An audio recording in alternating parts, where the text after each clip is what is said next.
آج ہم سورہ بقرہ کا 8واں رکوع دیکھیں گے کہ ان آیات کے اندر اللہ تبارک و تعالیٰ کیا ارشاد فرما رہا ہے۔ ان الذین آمنوا کہ بے شک وہ لوگ آمنو جو ایمان لے کر آئے، والذین ہادو اور وہ لوگ جو یہودی ہوئے، والنصارا اور نصارہ ہوئے، والسابئین اور سابئین ہوئے، من آمن باللہ اور جو ان میں سے ایمان لایا اللہ تبارک و تعالیٰ پر، والیوم الآخری اور قیامت کے دن پر، وعمل صالحا اور نیک کام کیے، فلہم اجرہم تو ان کے لیے ان کا ثواب ہے، عند ربہم ان کے رب کے پاس، ولا خوف علیہم اور نہ ہی ان پر کچھ خوف ہوگا، ولا ہم یحزنون اور نہ ہی وہ لوگ غمگین ہوں گے۔ یہ بات تو ظاہر ہے کہ جو اللہ تبارک و تعالیٰ پر ایمان لے کر کے آئے گا تو اس پر نہ ہی خوف ہوگا اور نہ ہی وہ لوگ غمگین ہوں گے، اور ان کے لیے ان کے رب کے پاس بہت بڑا اجر ہے۔ اور آگے اللہ تبارک و تعالیٰ ارشاد فرما رہا ہے، وَإِذْ أَخَذْنَا مِيثَاقَكُمْ اور جب ہم نے لیا تم سے وعدہ، وَرَفَعْنَا فَوْقَكُمُ الطُّورَ اور ہم نے بلند کر دیا تمہارے اوپر کوہ طور کو، خُذُوا کہ تم پکڑ لو، ما آتیناکم جو کچھ ہم نے تم کو دی ہے کتاب، بقوتٍ یعنی طاقت سے، زور سے اس کتاب کو پکڑ لو، وَاذْکُرُوا اور یاد رکھو، ما فیہ جو کچھ اس میں ہے، لعلکم تتقون تاکہ تم لوگ ڈرنے والے ہو جاؤ۔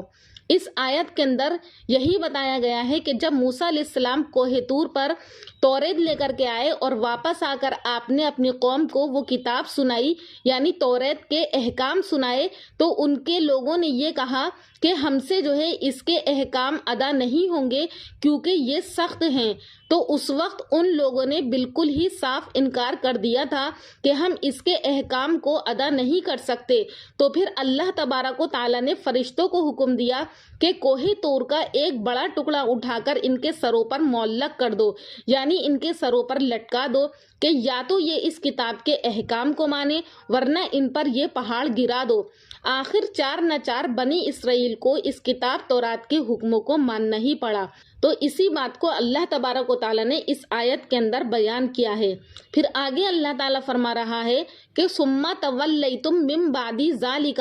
پھر تم پھر گئے اس کے بعد بھی، فلولا فضل اللہ علیکم پس اگر تمہارے اوپر اللہ کا فضل نہیں ہوتا، ورحمتہ اور اس کی مہربانی نہیں ہوتی، لکنتم من الخاسرین تو تم ضرور تباہ اور برباد ہو جاتے۔ آگے اللہ تبارک و تعالیٰ ارشاد فرما رہا ہے کہ وَلَقَدْ عَلِمْتُمُ الَّذِينَ اور تم خوب جان چکے ہو، الَّذِينَ اعْتَدَوْا مِنْكُمْ کہ جن لوگوں نے تم میں سے زیادتی کی، فی السبت ہفتے کے دن میں، فَقُلْنَا تو ہم نے کہا ان کے لیے، کونوا قردۃ خاسئین کہ تم ذلیل و خوار بندر ہو جاؤ، فجعلناہا پھر ہم نے اس واقعے کو یعنی اس بندر والے واقعے کو ہم نے بنا دیا، نکالن عبرت بنا دیا، لما ان لوگوں کے لیے، بین یدیہا جو وہاں پر موجود تھے، خلفہا اور جو پیچھے آنے والے تھے، وموعظۃ اور یہ واقعہ نصیحت ہے، للمتقین ڈرنے والے لوگوں کے لیے۔ تو یہ واقعہ بنی اسرائیل کا حضرت داؤد علیہ السلام کے زمانے میں ہوا تھا کہ بنی اسرائیل کے لیے ہفتے کا دن بہت زیادہ معظم اور عبادت کے لیے مقرر تھا، اور یہ لوگ مچھلی کا شکار کرتے تھے، تو ان کو ہفتے کے دن یعنی سنیچر کے دن مچھلی کا شکار کرنے کے لیے منع کیا گیا تھا، کیونکہ یہ لوگ سمندر کے کنارے آباد تھے اور مچھلی کے شوقین تھے۔ تو ان لوگوں نے اللہ تعالیٰ کے اس حکم کو نہیں مانا اور مچھلی کا شکار کیا، تو اس پر اللہ تبارک و تعالیٰ کی طرف سے ان کے اوپر مسخ صورت کا عذاب نازل ہوا، یعنی ان کی صورتوں کو مٹا دیا گیا، مسخ کر دیا گیا، اور 3 دن کے بعد یہ سب کے سب لوگ ہلاک اور برباد ہو گئے۔ بعض روایت کے اندر یہ بات بیان کی جاتی ہے کہ ان کے جوان جو تھے وہ بندر بنا دیے گئے تھے اور بوڑھے خنزیر کی شکل میں منتقل کر دیے گئے تھے، اور یہ مسخ شدہ بندر اپنے رشتہ دار اور تعلق والے انسانوں کو پہچانتے تھے اور ان کے قریب آ کر روتے تھے۔ تو نبی کریم صلی اللہ علیہ وسلم سے دریافت کیا گیا، کیا یہ وہی مسخ شدہ یہودی ہیں جو آج بندر دنیا کے اندر موجود ہیں؟ تو آپ صلی اللہ علیہ وسلم نے فرمایا تھا کہ اللہ تعالیٰ جب کسی قوم میں مسخ صورت کا عذاب عذاب نازل کرتے ہیں یعنی ان کی صورتیں بدل دیتے ہیں تو ان کی نسل نہیں چلتی بلکہ چند روز میں ہی وہ لوگ ہلاک ہو کر ختم ہو جاتے ہیں۔ اور پھر فرمایا کہ بندر اور خنزیر دنیا میں پہلے سے ہی موجود تھے۔ تو اس آیت کے اندر اللہ تعالیٰ نے یہی بیان کیا ہے کہ ان لوگوں نے ہفتے کے دن میں زیادتی کی تو اللہ تعالیٰ نے ان لوگوں کو بندر بنا دیا تھا۔ اور آگے اللہ تعالیٰ بنی اسرائیل کو وہ وقت یاد دلا رہا ہے۔ اس سے پہلے میں آپ کے سامنے وہ گائے کا واقعہ بیان کر دوں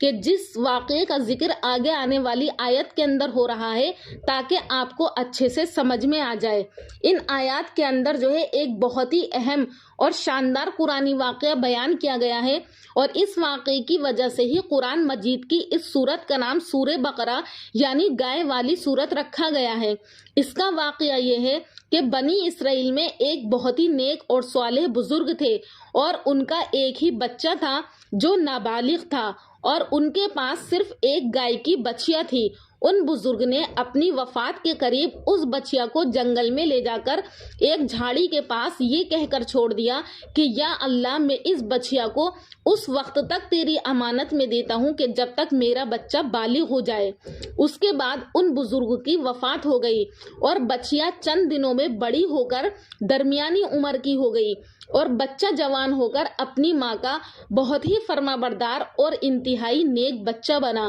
ایک دن لڑکے کی ماں نے کہا کہ میرے پیارے بیٹے، تمہارے باپ نے میراث میں ایک بچیا چھوڑی تھی جس کو انہوں نے فلاں جھاڑی کے پاس جنگل میں اللہ عز و جل کی امانت میں سونپ دیا تھا۔ اب تم اس جھاڑی کے پاس جا کر یوں دعا مانگو کہ اے حضرت ابراہیم اور حضرت اسماعیل کے خدا، تو میرے باپ کی سونپی ہوئی امانت مجھے واپس دے دے۔ اور اس بچیا کی نشانی یہ ہے کہ وہ پیلے رنگ کی ہوگی اور اس کی کھال اس طرح چمک رہی ہوگی کہ گویا سورج کی کرنیں اس میں سے نکل رہی ہوں گی۔ یہ پہچان اس کی ماں نے اپنے بیٹے کو بتائی تو یہ بات سن کر لڑکا جنگل میں اس جھاڑی کے پاس گیا اور دعا مانگی تو فوراً ہی وہ گائے دوڑتی ہوئی آ کر اس کے پاس کھڑی ہو گئی اور یہ اس کو پکڑ کر گھر لایا۔ تو اس کی ماں نے کہا کہ بیٹا تم اس گائے کو لے جا کر بازار میں 3 دینار میں بیچ ڈالو، لیکن کسی بھی گاہک کو میرے مشورے کے بغیر مت دینا۔ جب وہ بازار میں بیچنے کے لیے گیا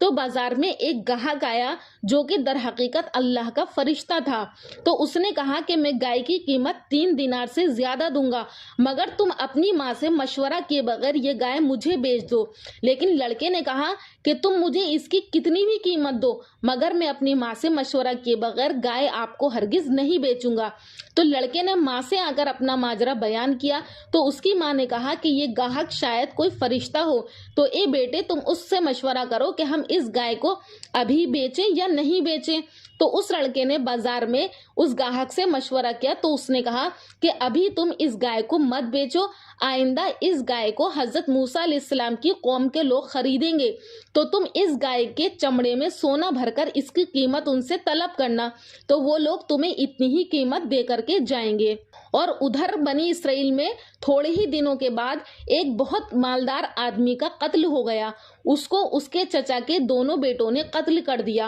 اور اس کی لاش کو ایک ویرانے میں ڈال دیا۔ صبح کو قاتل کی تلاش شروع ہوئی مگر جب کوئی سراغ نہ ملا تو لوگوں نے حضرت موسیٰ علیہ السلام کی خدمت میں حاضر ہو کر سوال کیا اور قاتل کا پتہ پوچھا تو آپ نے فرمایا یعنی حضرت موسیٰ علیہ السلام نے فرمایا کہ تم لوگ ایک گائے کو ذبح کرو، اللہ تعالیٰ یہ حکم دیتا ہے کہ تم اس گائے کو ذبح کرنے کے بعد اس کے گوشت سے لاش کو مارو تو وہ لاش زندہ ہو کر خود ہی اپنے قاتل کا نام بتا دے گی۔ یہ سن کر بنی اسرائیل نے گائے کے رنگ، اس کی عمر وغیرہ کے بارے میں حضرت موسیٰ علیہ السلام سے بحث شروع کر دی اور بالا آخر جب وہ اچھی طرح سے سمجھ گئے کہ فلاں قسم کی گائے ہے تو ایسی گائے کی تلاش ان لوگوں نے شروع کر دی۔ تلاش کرتے رہے، بہت دن گزر گئے، یہاں تک کہ جب یہ لوگ اس لڑکے کی گائے کے پاس پہنچے تو ہو بہو یہ ایسی ہی گائے تھی جیسا کہ اللہ تعالیٰ نے ان کو بتایا اور جو ان لوگوں کی ضرورت تھی۔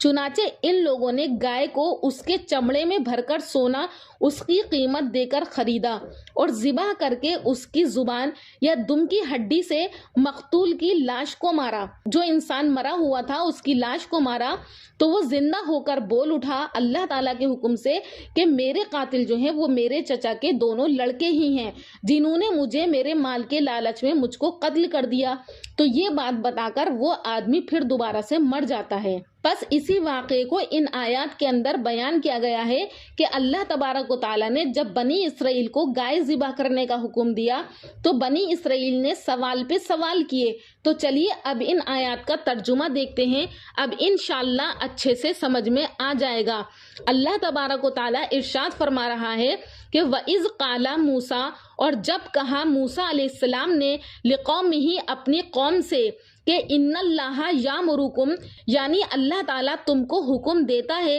ان تذبحوا کہ تم ذبح کرو بقرۃ ایک گائے کو۔ قالو تو ان کی قوم کے لوگوں نے یہ کہا اتتخذونا ہزوا، اے موسیٰ کیا آپ ہم سے مذاق کر رہے ہیں؟ قالا تو موسیٰ علیہ السلام نے کہا اعوذ باللہ، میں اللہ کی پناہ چاہتا ہوں اس بات سے ان اکون من الجاہلین کہ میں جاہلوں میں سے ہو جاؤں، یعنی کہ میں اتنا جاہل ہو جاؤں کہ میں تم سے مذاق کرنے لگوں۔ تو حضرت موسیٰ علیہ السلام نے اس بات سے اللہ کی پناہ چاہی۔ اور آج کل ہم لوگ ایک دوسرے سے کتنا مذاق کرتے ہیں، مذاق میں لوگوں کا دل دکھا جاتے ہیں، اور مذاق کرنے سے یہاں پر حضرت موسیٰ علیہ السلام نے اللہ کی پناہ چاہی۔ قالو تو ان لوگوں نے یہ کہا، یعنی حضرت موسیٰ علیہ السلام کی قوم نے کہا ادعو لنا کہ آپ دعا کر دیجئے ہمارے لیے ربکا اپنے پروردگار سے، یبین لنا کہ وہ بتا دے ہم کو، ماہیا کہ وہ گائے کیسی ہے۔ قالا تو موسیٰ علیہ السلام نے کہا انہو یقولو کہ اللہ تعالیٰ فرماتا ہے انہا بقرتن بے شک وہ ایک گائے ہے، لا فارزن نہ ہی بوڑھی ہے، ولا بکرن اور نہ بن بیاہی ہے، عوانن درمیان کی ہے، یعنی بڑھاپے اور جوانی کے درمیان کی ہے، بینا ذالکا ان دونوں کے درمیان کی ہے، ففعلوا پس تم کر ڈالو ما تؤمرون جیسا کہ تم کو حکم دیا جا رہا ہے۔ یعنی حضرت موسیٰ علیہ السلام نے کہا کہ جیسے تم کو حکم دیا ہے کہ ایک گائے ذبح کرو تو تم ایک گائے ذبح کر دو، لیکن بنی اسرائیل جو ہے بار بار سوال کر رہے ہیں تو وہ گائے کیسی ہو، اس کا رنگ کیسا ہو، اس طریقے کے انہوں نے سوال کیے۔ قالو تو پھر ان لوگوں نے یہ کہا کہ ادعو لنا، اے موسیٰ آپ دعا کر دیجئے ہمارے لیے ربکا اپنے پروردگار سے، یبین لنا کہ وہ ظاہر کر دے ہمارے لیے، ما لونہا کہ اس گائے کا رنگ کیسا ہوگا۔ قالا حضرت موسیٰ علیہ السلام نے کہا انہو یقولو اللہ تعالیٰ کہتا ہے انہا بقرتن بے شک وہ ایک گائے ہے، صفراؤ یعنی خوب زرد گہری رنگ کی گائے ہے، فاقع لونہا تسر الناظرین اور اس کی زردی خوش کرتی ہے دیکھنے والے لوگوں کو، یا اس کا رنگ جو ہے وہ دیکھنے والے لوگوں کو خوش کرتا ہے۔ قالوا ادعوا لنا تو پھر بنی اسرائیل نے ایک اور سوال کیا، انہوں نے کہا کہ اے موسیٰ علیہ السلام ادعو لنا آپ دعا کر دیں ہمارے لیے ربکا اپنے پروردگار سے، یبین لنا کہ وہ اور کھول دے ہمارے لیے اور بتا دے ہم کو، ماہیا کہ وہ کس قسم میں سے ہے، ان البقرہ تشابہ علینا کیونکہ اس گائے میں ہم کو شبہ ہے کہ وہ کیسی ہوگی، وَإِنَّا إِنشَاءَ لَمُهْتَدُونَ اور ہم اگر اللہ نے چاہا تو ضرور جو ہے ہدایت پا لیں گے۔ اگر اللہ نے ہمیں یہ بات بتا دی کہ وہ کس قسم کی گائے ہے تو ہم ضرور جو ہے اس گائے کو پا لیں گے۔ قالا تو موسیٰ علیہ السلام نے کہا انہو یقولو بے شک اللہ تعالیٰ کہتا ہے انہا بقرتن وہ ایک ایسی گائے ہے، لا ذلول تثیر الارض کہ اس نے زمین کو جوتا نہ ہو، ولا تسقی الحرث اور نہ ہی زمین کو پانی دیا ہو، مسلمۃ لا شیۃ فیہا اور بے عیب ہو، کوئی داغ دھبا نہ ہو اس کے اندر۔ قالو تو اب بنی اسرائیل نے کہا کہ الآن جیت بالحق اب آپ نے ہم کو صحیح بات بتائی ہے، فذبحوہا پھر اس کو ذبح کر دیا، وما کادوا یفعلون اور جبکہ بنی اسرائیل ایسا کرنے والے لگ نہیں رہے تھے کہ وہ ایسا کر دیں گے۔ تو اگر بنی اسرائیل کو جیسے ہی اللہ نے حکم دیا کہ تم ایک گائے ذبح کرو تو وہ کسی بھی گائے کو پکڑتے اور ذبح کر دیتے، لیکن انہوں نے سوال کیے تو اپنے لیے مصیبت کھڑی کری تو اسی لیے ہم لوگوں کو بھی یہ چاہیے، آج یہ بات ہمارے اوپر بھی صادق آتی ہے کہ ہم سے کوئی کسی کام کو کہے تو ہم اس کو فوراً کر دیں، اگر ہم اس کام پر سوال کریں گے تو وہ کام ہمارے لیے شاق بن جائے گا۔ تو اس لیے جیسا ہمیں قرآن کے معاملے میں، دین کے معاملے میں ہمیں حکم دیا گیا ہے تو ہم جو ہے اسی طرح سے اس کام کو کر ڈالیں۔ وَإِذْ قَتَلْتُمْ نَفْسًا، اور جب مار ڈالا تھا تم نے ایک شخص کو، فَادَّارَأْتُمْ فِيهَا، اور پھر لگے ایک دوسرے پر اس کا الزام لگانے، وَاللَّهُ مُخْرِجٌ مَا كُنتُمْ تَكْتُمُونَ، اور اللہ تعالیٰ کو ظاہر کرنا تھا جو کچھ تم چھپاتے ہو اس کو اللہ تعالیٰ کو ظاہر کرنا تھا، اس لیے یہ واقعہ گائے کا پیش آیا۔ فَقُلْنَا اضْرِبُوهُ، پھر اللہ تعالیٰ نے کہا کہ مارو اس مردے پر اس کے بعض گوشت کو، كَذَلِكَ يُحْيِي اللَّهُ الْمَوْتَىٰ، پھر اسی طرح اللہ تعالیٰ نے ان کو دکھا دیا کہ اللہ تعالیٰ جو ہے اسی طرح سے زندہ کرتا ہے مردہ لوگوں کو، وَيُرِيكُمْ آيَاتِهِ، اور اللہ تعالیٰ تم کو اپنی قدرت کی نشانیاں دکھلاتا ہے، لَعَلَّكُمْ تَعْقِلُونَ، تاکہ تم لوگ غور و فکر کرو، ہے نا، اس معاملے میں ڈرو کہ اللہ تعالیٰ کس طریقے، اللہ تعالیٰ نے بنی اسرائیل کو یہ دکھانا تھا کہ وہ کیسے مردے کو زندہ کرتا ہے، تو اللہ تعالیٰ نے اس واقعے کے ذریعے سے یہ بات بھی دکھا دی۔ اور بنی اسرائیل کے اندر جو ہے گائے کی بہت زیادہ اہمیت پیدا ہو گئی تھی، تو اللہ تعالیٰ نے بنی اسرائیل کے لوگوں سے ہی گائے کو ذبح کروا دیا تاکہ ان لوگوں کے دلوں میں گائے کی عظمت راسخ نہ ہو جائے۔ اس واقعے سے جو ہے کئی چیزوں کی طرف اشارہ ہے، اور جب اس مردے کے ساتھ یہ معاملہ ہو گیا تھا تو فوراً اس نے قاتل کا نام بتایا اور پھر وہ فوراً ہی مر گیا۔ تو سامعین، امید کرتی ہوں کہ آپ کو اس رکوع کا ترجمہ اچھے سے سمجھ میں آ گیا ہوگا اور گائے کا واقعہ بھی اچھی طریقے سے سمجھ میں آ گیا ہوگا، اور اللہ تبارک و تعالیٰ اس رکوع کے ذریعے سے ہمیں کیا بتانا چاہ رہا ہے وہ بھی سمجھ میں آ گیا ہوگا کہ ہمیں جو ہے ہر کام ایسے ہی کر دینا چاہیے جس طریقے سے ہم کو حکم دیا گیا ہے۔ اور بس اللہ تبارک و تعالیٰ سے یہی دعا ہے کہ اللہ تعالیٰ آپ کو اور مجھے بھی سننے سے زیادہ عمل کرنے کی توفیق عطا فرمائے۔ انشاءاللہ پھر ملاقات کروں گی ایک اور نئے رکوع کے ساتھ، تب تک کے لیے اللہ حافظ۔